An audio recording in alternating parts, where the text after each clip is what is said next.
Olá meus amigos, estamos começando mais uma edição do Bom Dia Mercado. Seja bem-vindo a mais um vídeo deste humilde canal sobre trade esportivo. Faremos juntos o nosso planejamento de trabalho para essa quarta-feira majoritária de Campeonato Brasileiro Série A e B. Na quinta a gente já tem o retorno dos campeonatos europeus porque finalizou a data FIFA. Essa quarta-feira, dia 28 de setembro. Tá? O resumo da minha data FIFA foi prejuízo, pelo menos essa particularmente foi de prejuízo. Não encontrei tantas oportunidades como eu gostaria, encontrei muita dificuldade em relação à necessidade ou ao empenho das seleções, principalmente nessa última rodada de Nations, né, uma competição tida ali por algumas seleções só como amistoso. A gente conseguiu ver particularmente, por exemplo, não Portugal acabou perdendo a vaga no finalzinho ali para a Espanha, nos playoffs, mas principalmente a França colocando um empenho muito abaixo do que a gente espera. E como eu estou muito focado em relação às seleções na Copa do Mundo, eu acabei também não aumentando a minha mão, não trabalhei com a minha stake cheia nesses jogos, mas mesmo assim, na somatória, nos mercados de gols que eu trabalhei, nas correções que eu trabalhei, eu acabei ficando em prejuízo. Tá? Não me lembro de ter tomado nenhum gol contra a posição, cheio no mercado. Busquei algumas alavancagens, trabalhei no mercado de gols, mas dentro do volume, pequeno volume que eu tive, não tive um resultado positivo. Tá? Não tem nenhum problema de falar isso para vocês. Ganhei dinheiro mais, vou ser sincero, ganhei mais dinheiro no Brasil em amistosos do que nessas ditas competições oficiais da UEFA. Né? Mas enfim, vamos para frente. Temos hoje então, deixa eu só fazer um resumo de como é que foi esse último dia particularmente. Eu tinha uma programação para trabalhar um Leia Pior Equipe em campo aqui na Eslovênia, se cumpriu. O início da Suécia foi muito bom, a Eslovênia começou a corrigir, eu estava dentro do mercado. Um erro individual da defesa da Suécia proporcionou uma chance claríssima de gol para a Eslovênia, eu tomaria esse gol. Né? Se eu falei que eu não tomei o gol cheio, teria tomado esse gol aqui cheio, pelo menos com a responsabilidade que eu coloquei no mercado. O goleiro da Suécia conseguiu pegar essa bola, felizmente, e ali, depois dali eu fechei a posição, porque a Suécia, por mais que tenha vontade, falta muita qualidade, e defensivamente falando foi muito abaixo. A Eslovênia fez um gol, e depois a Suécia empatou, eu fiquei exposto mais no mercado de gols aqui e não tive resultado. Nas correções de preço, acho que o maior destaque aqui fica por conta de Portugal e Espanha, onde eu vim com a ideia e um cenário para trabalhar contra Portugal, imaginando uma Espanha mais avançada em campo, com a posse, e na verdade o que a gente viu foi uma Espanha recuada, mantendo a posse, mas uma Espanha sendo muito atrapalhada pela marcação de Portugal na saída de bola. E com isso eu tive que me direcionar para o mercado da Espanha, em lei a Espanha, fazendo a correção de preço da Espanha. E estive dentro de algumas situações de bastante perigo de Portugal, poderia ter pego o gol de Portugal aqui, mas acabei ficando só mesmo com essa correção da Espanha no final do primeiro tempo. Portugal acabou relaxando um pouquinho e eu fechei a posição. Acabou que a Espanha fez um gol no final com o Morata e ficou com a vaga dos playoffs. Tá? E nos outros jogos eu não trabalhei o match odds, eu trabalhei o mercado de gols na Ucrânia com a Escócia sem sucesso. O empate deixa a Escócia classificada para a primeira divisão. Não trabalhei o mercado de gols aqui porque não tinha preço para mim, estava muito esmagado em Sérvia e Noruega. Quando eu quis me expor, estava muito esmagado. A Sérvia utilizou dessa coisa de acender e apagar da Noruega. Eu tinha comentado isso ontem com vocês. É uma solução, é uma seleção que tem um elenco pior, é uma seleção que acende e apaga dentro de campo, não é consistente. E a Sérvia mostrou sua força de novo com mais um gol do Mitrovic e vai dar trabalho para o Brasil na Copa, hein? Imagino que vai dar trabalho para o Brasil na Copa. Até imagino que vai jogar de forma reativa contra o Brasil. Mas deve dar trabalho principalmente pelas bolas aéreas. A Noruega, coitado do Haaland, né? Parece que tem que carregar o time sozinho. Tem alguns jogadores ali, o Sorloth, tem também o jogador do Arsenal no meio campo, mas toda vez que ele entrega a bola pro companheiro, quando essa bola tem que voltar, ela não volta na qualidade. E, infelizmente o Haaland vai ficar aí sem poder talvez disputar um título talvez de expressão com a sua seleção. O Haaland que tinha a opção de escolher jogar pela Inglaterra, né? Mas acabou escolhendo a Noruega. E daqui a pouco a gente tem Santos e Atlético Paranaense. Tá chovendo pra caramba, não dá pra escutar talvez o barulho ali fora, mas tá muita chuva, muito raio. E aqui no sítio, quando tem tempestade, eu tô até gravando no notebook para não ter problema. É provável que eu fique sem energia, mas eu quero assistir esse jogo do Cap, tomara que dê tempo, tá bom? Então, resumo da data FIFA, ainda bem que ela foi embora. Vamos embora pra frente? Dia 28 de setembro, a gente vem aqui no Radar Esportivo na parte de planejamento e temos aqui Série A e Série B, a única coisa que tem particularmente do que eu trabalho, tá? Vamos começar pela Série A do Brasileiro ou a Série B do Brasil? Vamos começar pela Série B, né? A gente já mata isso aqui rapidinho para depois falar da Série A. Ponte Preta e Cruzeiro, o Cruzeiro já voltou para a Série A. Tenho minhas dúvidas aqui, confesso para você, do que esperar do Cruzeiro agora, tá?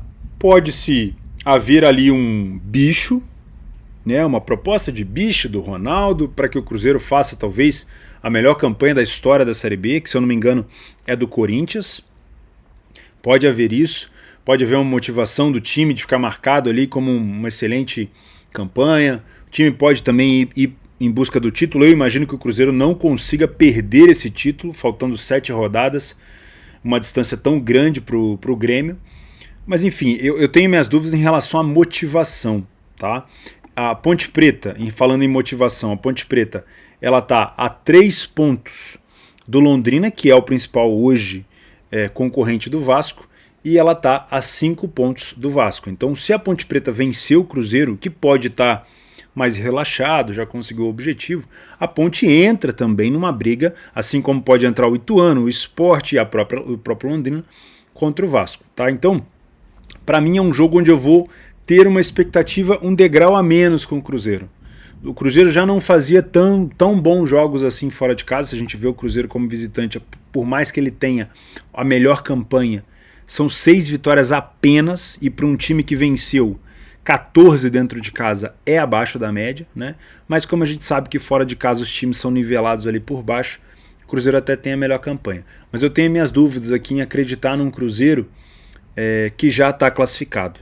Eu preciso talvez assistir o jogo e interpretar se o Cruzeiro está indo em busca de uma excelente campanha, do título, ou se o Cruzeiro já pisou no acelerador e já está focado no próximo ano, tá? E a Ponte tem toda essa motivação. A Ponte tem tomado poucos gols dentro de casa, é complicado fazer gol na Ponte Preta aqui quando ela joga como mandante. Ela tomou apenas 5 gols, tirando o Sport em casa e o Cruzeiro em casa, é a terceira melhor defesa dentro de casa, tá? Então é muito difícil fazer gol na Ponte. Se eu fosse trabalhar alguma coisa nesse jogo, eu trabalharia aqui correção de preço no Match Odds, sem inventar muito moda aqui, tá? E sem também direcionar esse lei para a Ponte só porque o Cruzeiro é melhor, porque como eu falei, o Cruzeiro pode estar um pouco mais desinteressado. Aqui a gente tem o Sport contra o Náutico, mod abaixo de 1,60 na Série B, é sempre complicado, mas o Sport está indo com tudo em busca dessa tentativa final aí de conseguir uma vaga na Série A. O Náutico é o último colocado. O Náutico como visitante tem apenas 2 vitórias. É horroroso fora de casa, com todo respeito aos torcedores do Timbu. É horroroso fora de casa, vem fazendo uma campanha muito ruim. Conseguiu perder pela primeira vez, o Sampaio Corrêa conseguiu vencer fora de casa, e o último jogo do Náutico foi justamente contra o Sampaio Corrêa, uma vitória do Sampaio fora de casa por 3-1, foi a primeira vitória do Sampaio fora de casa. E o Sport vem dentro de casa nos últimos jogos de 4 vitórias seguidas, e todas elas sem sofrer nenhum gol. Então, de novo, é muito difícil fazer gol no Sport, na casa do Sport, e o Sport vem numa campanha excepcional dentro de casa. E o Náutico, olha isso daqui, 5 derrotas seguidas. Então, realmente, a cotação indica, as últimas campanhas indicam, os últimos jogos indicam uma vitória do Sport, o desempenho do Sport em casa indica uma vitória do Sport, os últimos desempenhos do Náutico fora de casa indicam uma vitória do Sport, mas essa cotação vai me deixar de fora do mercado porque eu não costumo trabalhar esse tipo de odd na Série B. E de novo, não é porque os números indicam que você vai fazer um backsport de olho fechado, pelo menos a minha dica para você é isso, tá? Eu não sou assim um especialista em Série B, mas dos campeonatos que eu trabalho, essa coisa de ficar só confiando no retrospecto é furada, tá? Precifica seu jogo aí se você é um punter. Agora, se você vem mais aqui pro lado das apostas recreativas, cara, dá uma conferida um pouco melhor talvez no live desse jogo, que você consegue talvez uma cotação até melhor do Sport, se o Sport realmente estiver jogando bem, porque é complicado. O Náutico, por exemplo, enfrentou o Sampaio que não tinha vencido nenhuma vez fora de casa, e o Sampaio foi e venceu, tá? Então não bota todas as suas fichas, não. Tenha gestão, pelo menos, se for fazer alguma coisa aqui relacionada ao esporte. Eu vou deixar de fora pela cotação, tá? Para mim é um pouco baixa. Vamos falar de Série A brasileira, então. A gente tem o Fluminense disputando com o Palmeiras e Inter o título. Hoje dá para falar que o Flamengo está um pouco mais distante, né, depois dessa derrota para o próprio Fluminense. O Fluminense pega o Juventude. A última rodada, o último confronto entre eles, o Juventude jogou contra o Fluminense lá na casa dele e venceu o Fluminense por 1-0. Mas vamos abrir um pouco esse leque, dar um zoom nessa informação. O Fluminense jogou num polo aquático, lembra? Assim como o Flamengo no ano retrasado teve que jogar contra o Juventude num campo alagado, o Fluminense também foi lá jogar num campo alagado e o Juventude venceu. E o Juventude realmente é um dos piores times da competição hoje, tem apenas 19 pontos em 27 rodadas, perdeu 14 jogos e como visitante o Juventude tem apenas uma vitória. Tá? O Fluminense como mandante é o segundo melhor mandante, só tem 3 derrotas. Para mim é um jogo para ficar de olho sim numa possibilidade de vitória do Fluminense, até com uma determinada tranquilidade, mas toma um pouco de cuidado aqui em relação à cotação. De novo, cotações esmagadas no Brasileiro é mais complicado. O Juventude vai jogar pelos contra-ataques e pela bola aérea. Tá? Eu não vou abrir muito o PDF de apoio aqui, senão a gente vai perder muito tempo, mas eu vou dar uma espiada aqui como é que estão as bolas aéreas aqui do Juventude. Primeiro, ó, o Fluminense em casa é o primeiro a marcar em 71% dos jogos. Isso aqui é muito bom. O Fluminense cria em média 2 grandes chances por jogo quando joga em casa. E aproveita 1,93. É um dos times com o melhor aproveitamento do campeonato. Tá? Isso se deve muito ao Germancano. O Fluminense dentro de casa no primeiro tempo tem 57% de vitória, 14 gols marcados e 6 gols sofridos.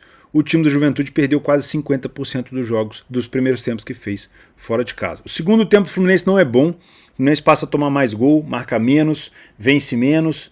E o Juventude continua num marasmo muito grande, aumenta o número de derrota, reduz o número de vitória. Ou seja, por mais que o Fluminense tenha caído, o Juventude cai ainda mais. Então a gente continua tendo uma distância boa de qualidade aqui entre os dois. O time do Juventude tem 10 gols sofridos de cabeça, o Fluminense sofreu 6 e um deles, aliás, 6 deles de bola parada.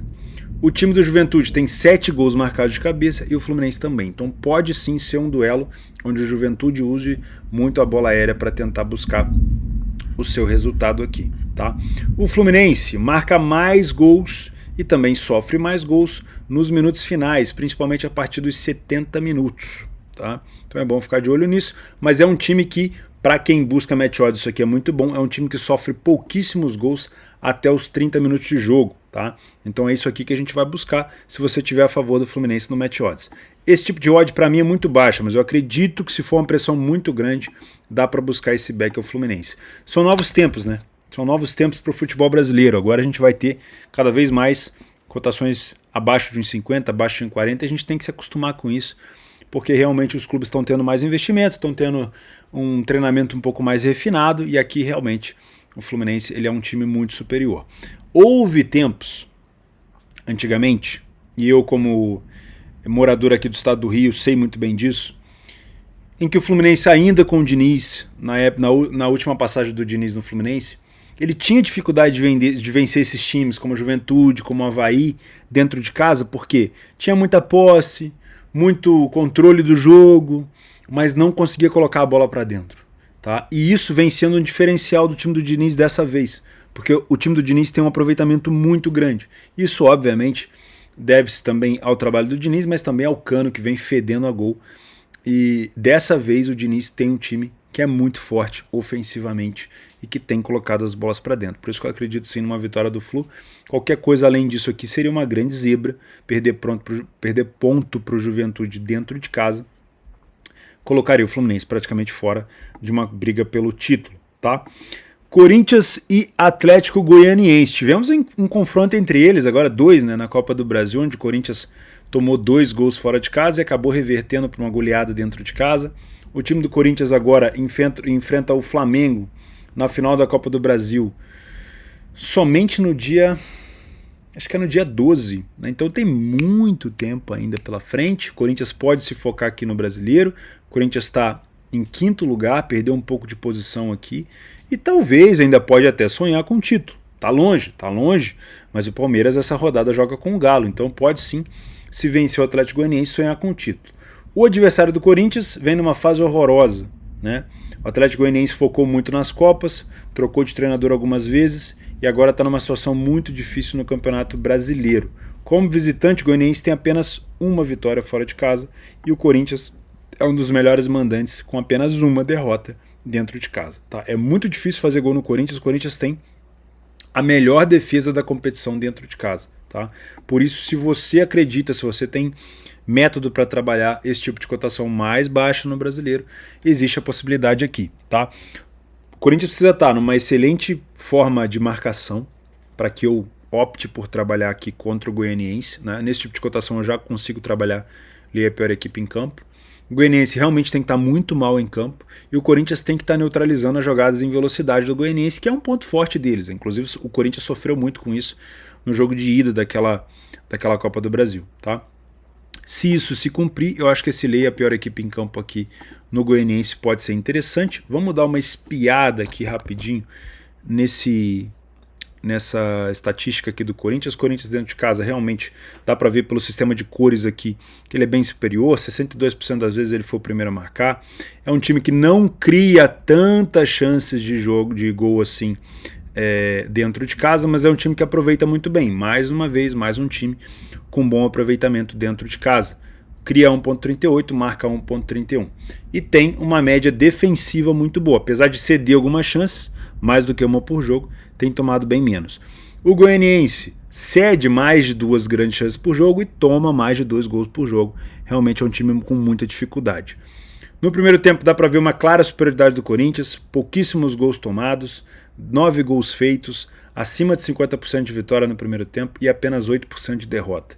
O Goianiense, apesar de vencer mais de 20% dos primeiros tempos fora, perde 62%. Então é um time 8-80, realmente é muito complicado. O Corinthians continua superior no segundo tempo, o Goianiense passa a perder um pouquinho menos, mas continua muito abaixo. Realmente o Corinthians me parece superior aqui.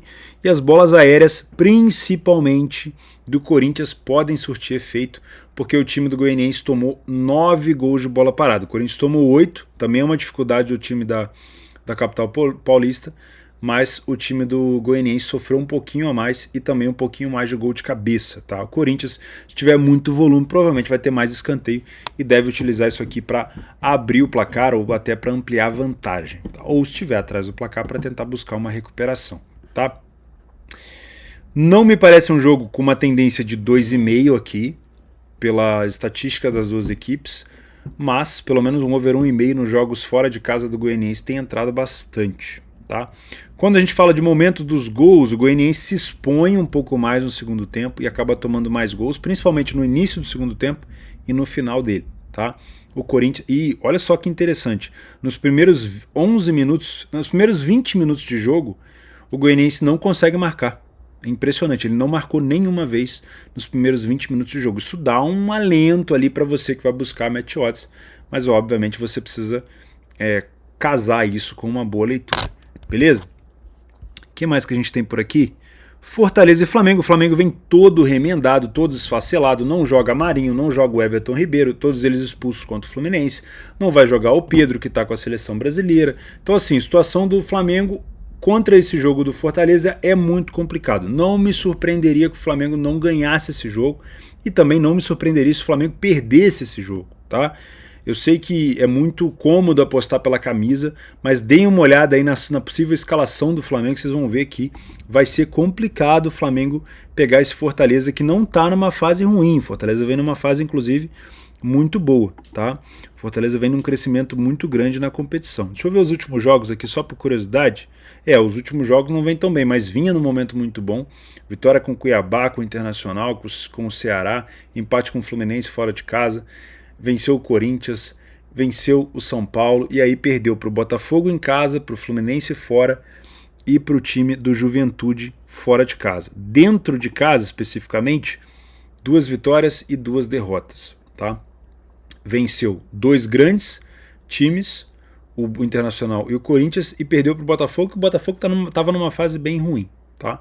Então assim, Flamengo fora, nos últimos jogos, vem invicto, né? Nenhuma derrota. Os últimos jogos do Flamengo, a única derrota foi essa para o Fluminense, mas mesmo assim tá bem desfacelado aqui o time do Flamengo. Eu nem vou usar as estatísticas aqui, porque não vai conseguir metrificar o quão o Flamengo vai estar desfacelado para esse jogo. Então toma um pouco de cuidado, dá uma olhada nas escalações, é provável que o Flamengo venha bem modificado aqui e esse valor pode estar do lado do Fortaleza, tá? Mas enfim, se o Flamengo quiser tentar ainda buscar alguma coisa de título, vai ter que ir para cima. Beleza? Para mim, eu ficaria mais de olho aqui no Match Odds, sem viés também. Cuidado, tá? Com essa coisa de, mas é o Flamengo. Cuidado. Leva em consideração aqui as outras questões. Curitiba e Ceará eu vou passar batido, tá? Primeiro pela falta de interesse assim mesmo nas duas equipes, de desconhecimento. Teve um momento que eu acompanhei mais o Ceará, mas esse momento já passou. O Curitiba foi um dos melhores mandantes da competição hoje em dia, é bem modesto dentro de casa. O Ceará como visitante também já foi bem melhor, hoje em dia também é bem modesto.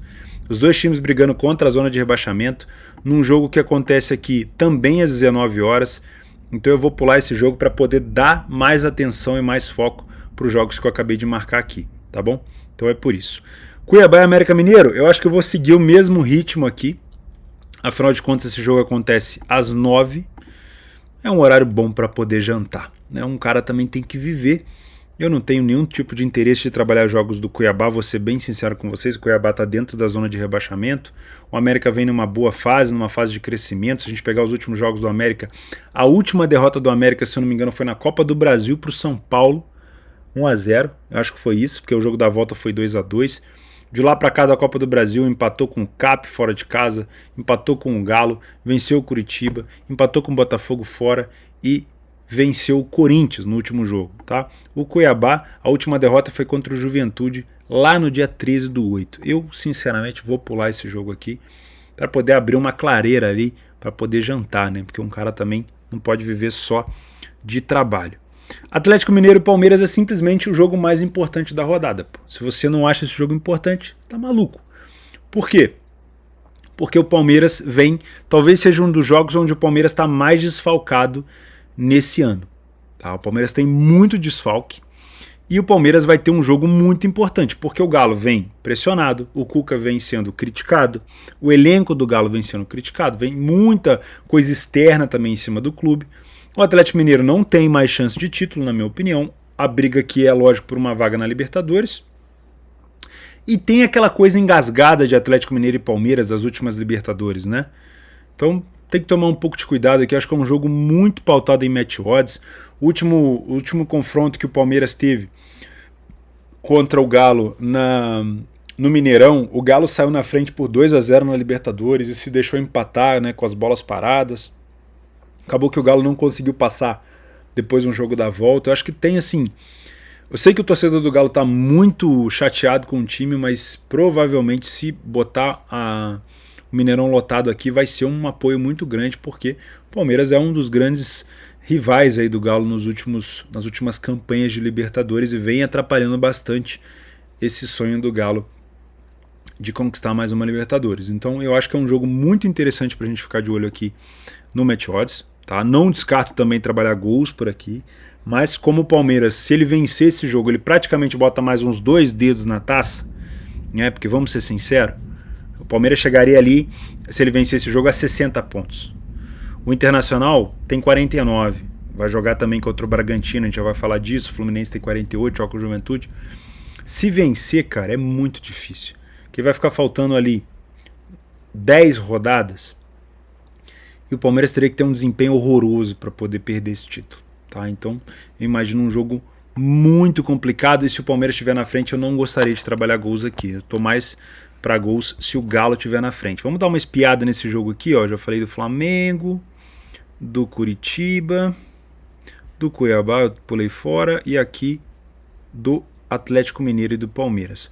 O Galo dentro de casa faz uma campanha horrorosa, atual campeão do Brasileiro, excepcional dentro de casa no ano passado, não consegue manter isso dentro de casa. O Palmeiras, se eu não me engano, continua sendo o melhor visitante da competição, exatamente, são 7 vitórias em 13 jogos. O time sai na frente em 54% das vezes, o Galo em 62%, ou seja, bem parelho isso daqui. Os dois times criam próximo de 2 grandes chances por jogo. O time do Galo tem um aproveitamento em relação a números melhor, mas na média o Palmeiras até é melhor nessa questão. O time do Palmeiras fora de casa cede muita oportunidade, mas tem tomado menos gol do que cede. E a gente tem um fenômeno aqui que vem passando o Palmeiras quase todos os jogos fora de casa, que é um péssimo primeiro tempo. E aqui a gente tem uma informação interessante porque o Galo vem fazendo ótimos primeiros tempos. O primeiro tempo do Galo é muito bom, o segundo tempo é ruim. O primeiro tempo do Palmeiras é ruim, o segundo tempo é muito bom. Então se o Galo quiser matar ou criar alguma boa expectativa para esse jogo, é na primeira etapa, entrar com tudo, entrar como entrou, por exemplo, naquele primeiro jogo da Libertadores desse ano, para tentar surpreender o Palmeiras e, obviamente, tentar manter uma vantagem no segundo tempo, porque o Palmeiras, quando volta para o segundo tempo, e a gente consegue ver isso daqui, ó, o Palmeiras simplesmente humilha o adversário no segundo tempo. 62% de vitória, 8% de derrota, 11 gols marcados e apenas 3 gols sofridos na segunda etapa. Tá? Isso é o quê? É dedo do treinador, obviamente, né? A gente sabe disso. Então o Cuca vai ter que dar uma segurada, uma organizada. O Cuca também que tá com o Abel aqui, né? Depois daquelas críticas que o Abel fez a ele, quando o Galo teve 2 jogadores a mais, não conseguiu jogar, o Abel quis dar ali uma ensinada no Cuca, como é que faz, enfim, deixa pra lá esses assuntos além. Bom, o Palmeiras tem uma das melhores bolas aéreas do Brasil, são mais de 10 gols de escanteio, 7 gols de cabeça. O Galo tem 8 gols de cabeça, mas vamos ser sinceros aqui, eu até gostaria de olhar com mais carinho as bolas aéreas do Galo, mas as que mais vão chamar a atenção, obviamente, são as do Palmeiras, porque o Palmeiras, além dos bons cruzamentos, tem uma excelente bola parada. Então, realmente pode fazer diferença aqui num jogo tão disputado, tá? O que mais que nós temos? Momento dos gols, a gente tem um crescimento também aqui nos minutos finais, né? Aqui vai depender muito do cenário, tá? Se o Galo estiver na frente, no segundo tempo, não sei se pode ser que o Galo explore aqui alguns contra-ataques, mas eu imagino um Palmeiras jogando um pouco mais contido se ele estiver vencendo, afinal de contas é um jogo que ele está bastante desfalcado, beleza? Então cuidado aqui com esse jogo, é talvez o principal jogo da rodada no dia de hoje. A gente tem o Inter, que é mais um candidato ao título disputando contra o Bragantino. O Inter, eu tenho minhas críticas a ele, mas quando ele está encaixado é um time que joga muito bem, tá? Eu tenho minhas críticas ao Inter em relação à marcação. Eu acho que o Inter cede alguma chance ao adversário desnecessária. O Inter marca em alguns momentos muito frouxo, muito longe do adversário, não marca tão perto, né? Não faz uma linha de marcação tão próxima. Cede oportunidade para o adversário entrar na área em alguns momentos, e o time do Bragantino é chato pra caramba, tá? Apesar de não ser uma boa temporada do Bragantino, como visitante o time tem apenas 2 vitórias, não era assim no ano passado, o Bragantino é um time chato, veloz, um time bom entre as linhas. Se o Arthur for jogar, então nem se fala. Tem o Johan também que bate muito bem na bola, de bola parada. Então tem que tomar cuidado. O Inter não pode ceder essa chance de oportunidade de marcação frouxa, porque o Bragantino provavelmente vai aproveitar. Agora, se o Inter tiver encaixado na marcação, cara, o Inter é muito forte nos contra-ataques, nas jogadas em velocidade, nas bolas aéreas, nos cruzamentos. O Inter realmente é um time muito bom, bem treinado na minha opinião, e a gente pode aproveitar esse cenário aqui dentro de casa. Olha só, o Inter foi o primeiro a marcar em 85% dos jogos que fez em casa. Dentro de casa tem uma média de, olha, talvez seja o melhor time nisso aqui, hein? O melhor aproveitamento em média de gols. O time cria 2 grandes chances por jogo e marca 2,15 gols. É um time muito forte. Tem tomado menos gols do que deveria, né? E o time do Bragantino tem tomado mais do que 1,6 gols por jogo, e é um time que cede também muitas oportunidades. Primeiro tempo do Inter é de almanaque, 70% de vitória, nenhuma derrota, 19 gols marcados, 5 gols sofridos. O Bragantino marcou 9 e sofreu aqui 11, tem 23% de vitória. Não é um número tão baixo, mas comparado ao Inter é sim um pouco mais baixo. O Inter continua bem no segundo tempo, mas aí tem uma queda de desempenho. O número de vitória cai, o número de derrota começa a aparecer, né? Ou seja, o Inter no segundo tempo ele não é tão confiável. É um time que chama mais o adversário para cima, cede as tais oportunidades que eu falei de chamar o adversário para dentro da sua área, que eu não gosto muito, né? Então, no segundo tempo, nos jogos do Inter, eu prefiro me direcionar, se for oportunidade, se tiver leitura, para o mercado de gols, tá? O Inter tem aqui 4 gols de cabeça, 2 gols de escanteio, mas não é tão fraco como eu estou dizendo, como parece aqui, tá? É um time muito forte, na minha opinião, nesse fundamento, pelo menos nos últimos jogos tem marcado desse jeito. Mas o time do Bragantino consegue ser melhor. E num jogo onde o Bragantino é tido como não favorito, o Bragantino provavelmente vai usar as bolas aéreas aqui para tentar chegar ao seu gol. 6 gols de escanteio, 7 gols de cabeça, e o Inter tem tomado bastante gol aqui nesse fundamento. São 10 gols de bola parada tomados. Isso é bem importante. Outro fator importante é o contra-ataque. Se o Inter tiver em vantagem no segundo tempo, pode contar que as jogadas de velocidade vão encaixar, e o Inter é um time que consegue chegar várias vezes ao gol do adversário por meio dos contra-ataques. Esse já é um jogo que eu tenho um interesse de trabalhar gols. Pelo menos um over 1,5, um 2,5 aqui me interessa bastante, tá? Em relação a momentos de gol, o Inter é bem variado. Comecinho, meio do primeiro tempo, início do segundo, final do jogo. É bem variado. O time do Bragantino também. Então não tem muito o que se especular por aqui. Eu vou ficar de olho nessa possibilidade de trabalhar um leia per equipe em campo no Bragantino, se o Inter tiver com a marcação boa, e um mercado de gols aqui, se o Inter tiver na frente, oferecendo a oportunidade de contra-ataque. Lembrando que esse jogo para o Inter é importantíssimo. Imaginando que o Palmeiras pode perder ponto contra o Galo, o Inter pode tentar buscar mais uma aproximação aqui em busca desse título, tá bom? E para fechar, às 9h45 nós temos Goiás e Botafogo. O Botafogo vem de bons jogos, parece que realmente as coisas começaram a mudar por lá. O time deu uma melhorada, uma vitória contra o Fortaleza fora de casa jogando muito bem, aí um 0-0 com o América Mineiro, onde o time também foi relativamente melhor, e contra o Curitiba meteu 2-0, gols no segundo tempo, inclusive com gol do Tiquinho Soares, que acabou desencantando, tá? O Goiás veio daquele 1-1 contra o Flamengo em casa, onde não jogou mal, e também 1-1 fora de casa contra o Bragantino, né? Um jogo tido como o Bragantino um claro favorito, e o Pedro Raul foi lá de novo e balançou as redes, inclusive é provavelmente um dos caras aqui desse jogo. Vai ser muito difícil o Botafogo vencer esse jogo, tá? Por quê? A maioria dos times que vai visitar o Goiás não consegue sair de lá com a vitória. O Goiás tem apenas 2 derrotas dentro de casa na competição. É um time que se adapta ao cenário, que consegue se defender bem organizadinho, saindo para o contra-ataque. O Jair Ventura é um cara muito safo, tá? Inclusive já foi treinador do Botafogo. Então eu não duvido que o Botafogo possa se complicar aqui contra o Goiás. Na minha opinião, essa odd do Goiás um pouco até mais baixa é justa pelo que o Goiás costuma fazer dentro de casa. E se tiver na frente, o Goiás não tem nenhum escrúpulo de descer as linhas, de recuar, de compactar para jogar no contra-ataque. E aí o time adversário vai tentando alçando bola na área, assim como fez o Palmeiras, assim como fez o Flamengo, e é muito complicado buscar ponto ali, tá? Então, se você quiser ficar de olho no mercado de match odds também, é uma boa pedida, tá? Então ficou assim o meu planejamento para esse dia 28 de setembro.